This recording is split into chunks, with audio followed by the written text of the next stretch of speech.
Fifth class प्यारे बच्चों, मैं आपसे फिर जुड़ रही हूँ आज वीडियो 14 को लेकर। 13 वीडियोस अब तक हम लोग आपसे शेयर कर चुके हैं। आज बनने वाली है 14th वीडियो। तो आई होप 13 की 13 वीडियोस का काम आपने कर लिया होगा। जिन्होंने नहीं किया है वो यूट्यूब पर सारी वीडियोस देख सकते हैं बेटा, सब अवेलेबल हैं। और जिन्होंने कर लिया है वो आगे की वीडियोस देखते रहिए और अपना काम पूरा करते रहिए। तो वीडियो स्टार्ट करने से पहले सबसे पहले आपने क्या करना है बेटा, आपने वीडियो के नीचे दिए गए सब्सक्राइब के बटन को क्लिक करना है। SUBSCRIBE सब्सक्राइब लिखा होगा, उस पर क्लिक करना है बेटा। और उसके साथ वाले बेल आइकन पर क्लिक कर देंगे तो आपको नोटिफिकेशंस आती रहेंगी। तो बेटा चलते हैं इंग्लिश की 14th वर्कशीट पे। तो बेटा ये हमारी वर्कशीट 14th। मैं आपको बता दूँ इंग्लिश की हमारी 14 वर्कशीट चल रही है। मैथ्स का हमारा 3rd चैप्टर चल रहा है, कितने वर्ग।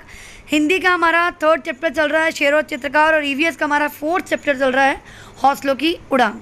चलिए इंग्लिश की वर्कशीट 14 से शुरू करते हैं, देखते हैं इसमें क्या दिया हुआ है। तो बेटा इसके अंदर दिया है fill in the blanks with opposite words. बेटा ऑपोजिट वर्ड आपको पता ही है कौन से होते हैं, विपरीत शब्द जो होते हैं, जैसे कि काला का गोरा है ना, लंबे का छोटा, तो ये ऑपोजिट वर्ड्स होते हैं। जैसे यहाँ पे दिया आपको टॉल, TALL टॉल मतलब लंबा, तो इसको ऑपोजिट होगा SHORT शॉर्ट, शॉर्ट मतलब छोटा। ओके बेटा आगे देखते हैं। तो ये बेटा मैं आपको यहाँ पहले से लिख के दिखा रही हूँ, इसमें क्या क्या लिखा हुआ है मैंने आपके लिए लिख के रेडी कर रखा है ये। तो टॉल का बेटा क्या हो जाएगा, शॉर्ट, SHORT शॉर्ट मतलब छोटा, SOFT सॉफ्ट, सेकंड आपका दिया है सॉफ्ट, सॉफ्ट मतलब होता है मुलायम, उसका उल्टा हो जाएगा HARD हार्ड, हार्ड मतलब सख्त। ठीक है बेटा, ये हिंदी आपको समझाने के लिए लिखी है, आपको लिखने की ज़रूरत नहीं है। STRONG स्ट्रॉन्ग, स्ट्रॉन्ग होता है मजबूत, तो उसका उल्टा हो जाएगा WEAK वीक, वीक मतलब कमज़ोर। बेटा ये 1 2 3 आपका ऐसे है, ये 3rd है, तो ये आपका 4th है। ये मेरी स्क्रीन में शायद क्रॉप करने के टाइम हट गया। ये 5th है, 3rd 4th 5th 6th 7th। ठीक है, ये आपका 7th है बेटा स्ट्रॉन्ग। ओके चलिए चलते हैं आगे। फिर सेकंड है आपका OLD ओल्ड, ओल्ड मतलब क्या होता है बेटा, पुराना, पुराना का उल्टा आ गया NEW न्यू, न्यू मतलब नया। 3rd है आपका BAC के बैक, बैक मतलब पीछे, उसका उल्टा आ गया FRONT फ्रंट, फ्रंट मतलब सामने। ठीक है, फिर आपका है 4th, मैं समझा चुकी हूँ, सॉफ्ट का उल्टा हार्ड। फिर 5th है बेटा स्मॉल, स्मॉल मतलब छोटा, बिग मतलब बड़ा, BIG बिग। फिर है आपका 6th WISC वाइज, वाइज मतलब बुद्धिमान, उसको ऑपोजिट हो गया FOOL फूल, फूल मतलब बेवकूफ़। 7th है STRONG स्ट्रॉन्ग, स्ट्रॉन्ग को ऑपोजिट हो गया वीक, वीक मतलब कमज़ोर। 8th है EARLY अर्ली, अर्ली मतलब जल्दी, LATE लेट, लेट मतलब देरी। ओके बेटा। 9th है COME कम, कम मतलब आना, और इसका ऑपोजिट हो गया GO गो, गो मतलब जाना। तो इस तरह से आपकी 14 वर्कशीट थी जो कंप्लीट हुई बेटा। इसमें आपको सिर्फ क्या करना था, ऑपोजिट लिखना था, यानी कि विपरीत शब्द। अब हम चलते हैं अपनी हिंदी की वर्कशीट पे। तो बेटा ये हमारी हिंदी गतिविधि आ गई है 5। ये वाली गतिविधि 4 हमने कल की थी, जहाँ प्र को मिला के शब्द बनाने थे। प्रलय, जैसे इससे मिला दिया प्रलय, प्रलय बन गया। ठीक है, इसके मिला के बनाया था आपने, ऐसे प्र से इसको मिलाया था, प्रयत्न बन गया था। अब हम चलते हैं अपनी नेक्स्ट वर्कशीट पे, जो है हमारी वर्कशीट गतिविधि 5।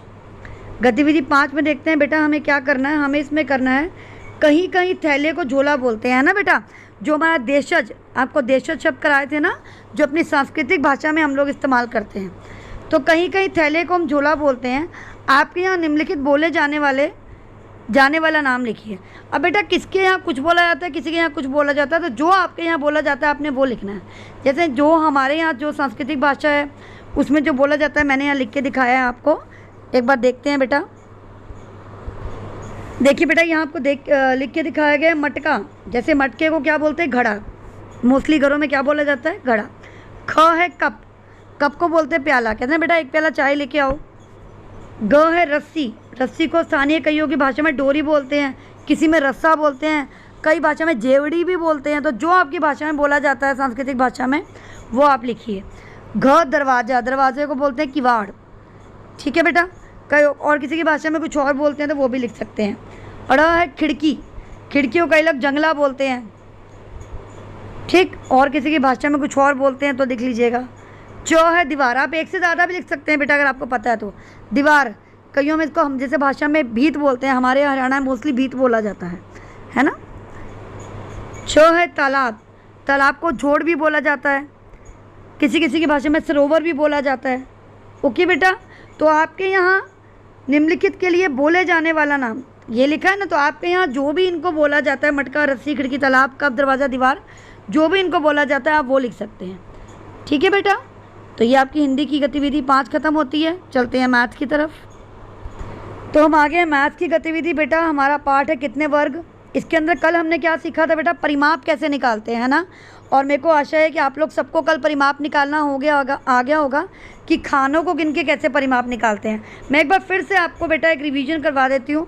मान लो ये आकृति 4 है हमारे पास, है ना, जैसे यहाँ पे दिया है कि आकृति 4 की परिमाप डैश खाने, तो कितने खाने जो होंगे वो आकृति 4 का परिमाप होगा। आइए देखते हैं। ये आकृति 4 है, मैंने जूम कर दिया है बेटा इसको। अगर मैं इसके खाने गिनना शुरू करूँ, मान लो मैंने यहाँ से शुरू किया 1 2 3 4 5 6 7 8 9 10 11 और 12। ठीक है बेटा, और ये जो कोने वाले खाने हैं इनको हमने एक एक बार और गिनना है ना, क्योंकि हमें एक बार लाइन यहाँ पे आ रही है और यहाँ पे, क्योंकि आउटर बाउंड्री में इस खाने की एक लाइन यहाँ पे है, एक यहाँ पे है। समझ रहे हो मेरी बात को आप। दोबारा देखो, जब ये आउटर बाउंड्री, हमने आउटर बाउंड्री देखनी होती है ना कि बाउंड्री जो है उसकी लंबाई कितनी है, तो ये जो खाना है जैसे चौथा खाना है, इसकी एक हिस्से की बाउंड्री यहाँ जा रही है, एक यहाँ, है ना, तो हम इसको 2 बार गिन लेंगे। 13 14 15 और 16। ठीक है बेटा, तो आपके यहाँ पे हो गए 16 खाने, हम इसको 16 खाने गिनेंगे। 16 इसका परिमाप हो गया। एक और तरीके से आप देख सकते हो बेटा, कैसे देखो, फिर से गिनना शुरू करते हैं एक बार। यहाँ से देखो 1 2 3 4 5 6 7 8 9 10 11 12 13 14 15 और 16। तो इस तरह से कितने खाने हो गए, 16, और 16 ही इसका क्या हो गया, परिमाप हो जाएगा। अगर मान लो एक खाने की हमें भुजा दे दी जाए 1 सेंटीमीटर, तो अगर हम यहाँ से गिनना शुरू करें एक एक जोड़ते जाएंगे तो कितने सेंटीमीटर हो जाएगा इसका परिमाप, 16 सेंटीमीटर। यही एक की जगह दे दे 2 दे दे कि मान लो एक वर्ग की भुजा 2 है, तो सब 2 2 हो जाएंगी, तो 2 2 4 2 6 2 8 2 10 2 12 ऐसे करते करते, ठीक है, ये क्या आ जाएगा 32 सेंटीमीटर। ठीक है बेटा, इस तरह से इसका परिमाप निकालते हैं। मैंने कल का आपको रिवीजन कराया है, आगे का देखते हैं।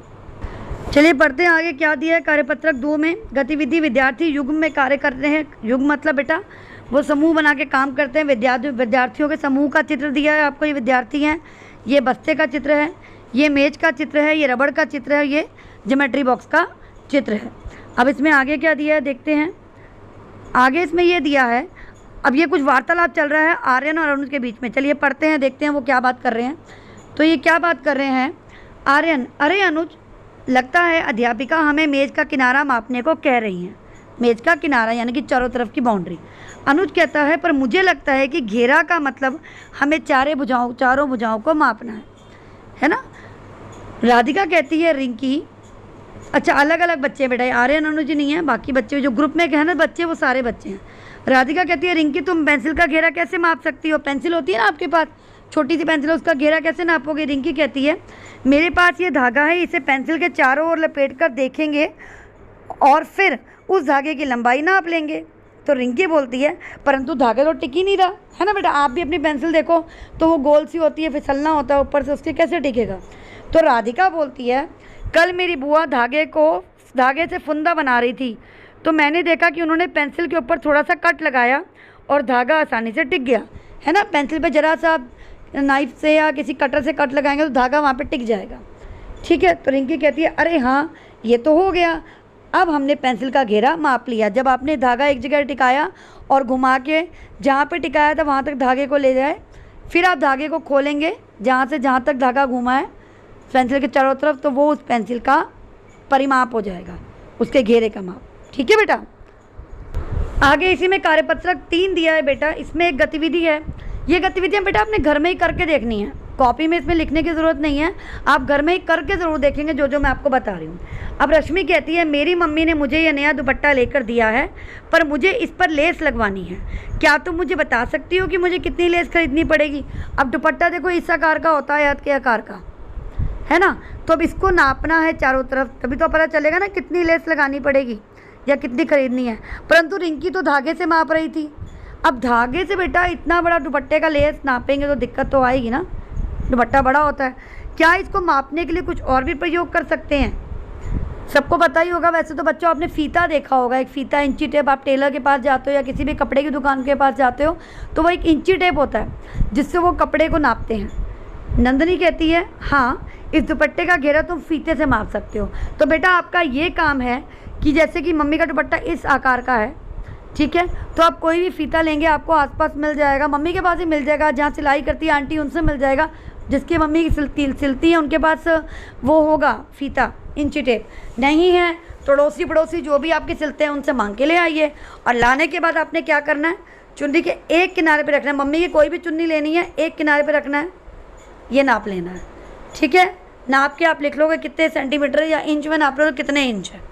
मान लो ये आपका कुछ भी आया 8 इंच आ गया, ठीक है। फिर आपने चौड़ाई नाप लेनी है, उतनी चौड़ाई मान लो आपकी आ गई 4 इंच। मैं उदाहरण दे रही हूँ बेटा आपको।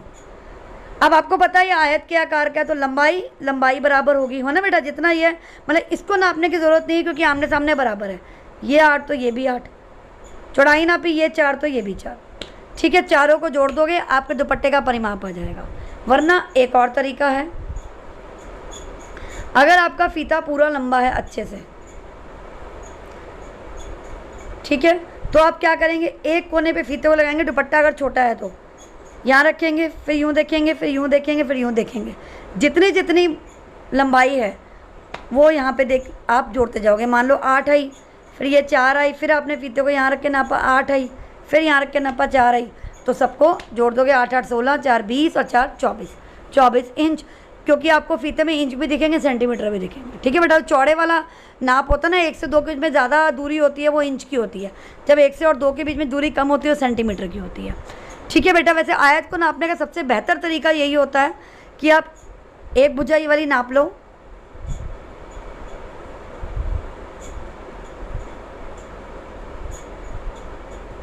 ठीक है। ये एक भुजा आपने नाप ली, ये वाली मैं आपको डार्क कर देती हूँ। मान लो ये इतनी यहाँ से यहाँ तक नाप ली, ये आ गई 8, तो सामने की आमने सामने की ये लंबाई, इसको लंबाई बोलते हैं, ये बराबर होती है बेटा आयत की, और ऐसे ये चौड़ाई और चौड़ाई बराबर होती है। ये 8 है तो बेटा ये भी 8 हो जाएगा, और ये 4 है तो ये भी 4 हो जाएगा।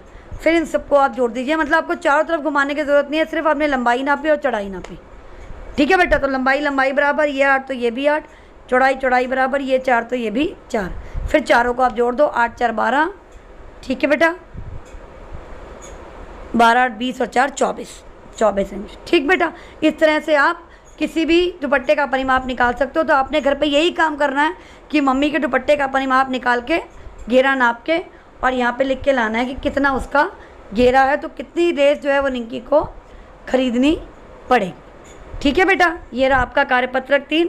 कल हम करेंगे कार्यपत्रक 4 बेटा। अब हम चलते हैं ईवीएस की गतिविधि पर। तो बेटा ये हम आगे अपने ईवीएस पर पार्ट 4 हमारा चल रहा है, हौसलों की उड़ान। इसमें हम कार्यपत्रक 1 कर चुके हैं, जिसमें हमने वो ब्लाइंड और जो बच्चे सुन नहीं सकते, जो बच्चे ढंग से चल नहीं सकते, है ना, उनके बारे में पढ़ा था, जिनको हम दिव्यांग कहते हैं, हैंडीकैप कहते हैं हम इंग्लिश में। उनको क्या कठिनाइयाँ आती हैं, उनके लिए क्या चीज़ आवश्यक है, उनकी मदद हम कैसे कर सकते हैं, इस बारे में हमने पढ़ा। अब हमारा आ गया कार्यपत्रक 3 बेटा, पैरा ओलंपिक खेल। चलिए पढ़ते हैं पैरा ओलंपिक खेल कौन से होते हैं। ओलंपिक खेल भी आपने सुने होंगे बेटा, गीता फोगाट, बबीता फोगाट बहुत फेमस नाम हैं जिनका आपने सुना है, जिन्होंने कुश्ती में काफ़ी पदक जीते हैं, है ना बेटा। तो ये ओलंपिक नहीं है, ये पैरा ओलंपिक की बात कर रहे हैं हम। देखते हैं इसमें क्या दिया पैरा ओलंपिक में। आपने ओलंपिक खेलों के विषय में पढ़ा होगा और टीवी पर भी इन खेलों को देखा होगा। ओलंपिक खेलों की तरह पैरा ओलंपिक खेल भी अंतर्राष्ट्रीय स्तर की खेल प्रतियोगिता है। इसमें विशेष आवश्यकता है ना, यानी कि दिव्यांग वाले खिलाड़ी ही हिस्सा ले सकते हैं। वर्ष 2021 में जापान में इस प्रतियोगिता का आयोजन किया गया था।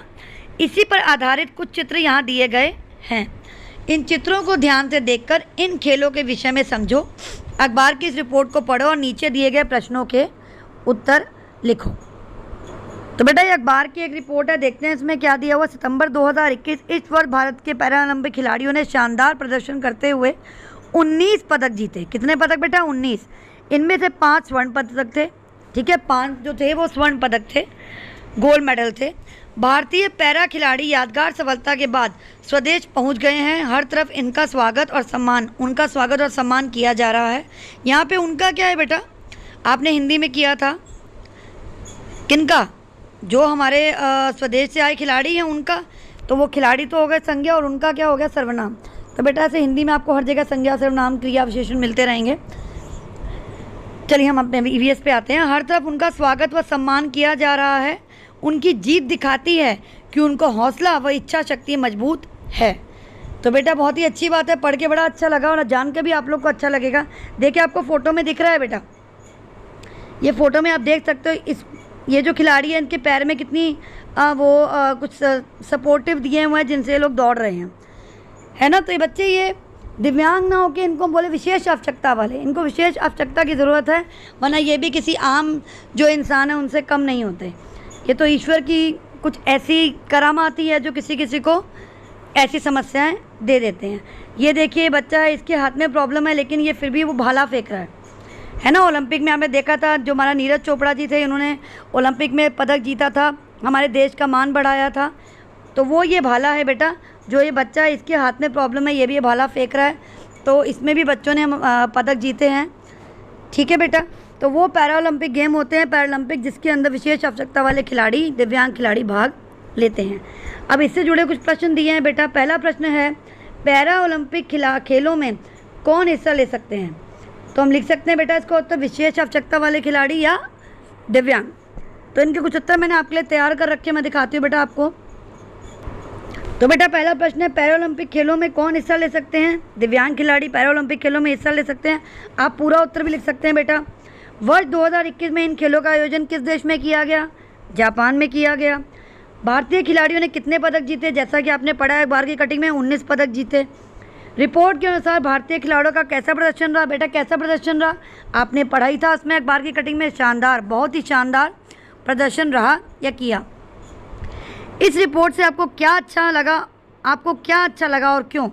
हमें ये अच्छा लगा कि यही कि मजबूत इरादे हो तो कामयाबी ज़रूर मिलती है, ठीक, या हौसला मजबूत और इच्छा शक्ति मजबूत हो तो कामयाबी ज़रूर मिलती है। तो बेटा आप कुछ भी उत्तर इसका लिख सकते हैं। तो इसी के साथ ये वाला गतिविधि आपकी कार्यपत्रक आपका समाप्त हुआ। तो ईवीएस का बेटा आई थिंक ये आखिरी कार्यपत्रक है जो समाप्त होता है।